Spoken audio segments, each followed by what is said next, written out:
In this guide, I'm going to show you how relic sockets work here in Raid Shadow Legends. This is Aiden from JustBoz, and before we get into this guide, make sure to like the video and subscribe to the channel with all notifications on. It really does help with the channel and it lets us know that you want more content like this, so we greatly appreciate it. If at any point throughout this guide you did have any questions, just ask them down in the comment section below and we can help you out further. I'm going to be doing my best to reply to every single comment down there. Now, relic sockets are used to add gemstones to a relic, giving your champion extra passive effects. There's 5 different shapes for this: circular, triangular, square, diamond, and pentagonal, and a gemstone can only be inserted into a socket with the exact same shape.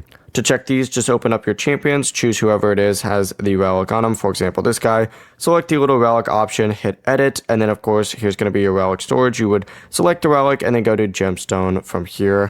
And so, for example, a square gemstone will only fit into a square socket, so the number of sockets relics do have kind of depends on its rarity. Relics have been between 1 and 4, usually, with higher rarity relics generally having more, and the most important thing that you need to know is that the number and shapes of a relic sockets are fixed. You cannot re-roll them, or you cannot change one socket into a different shape.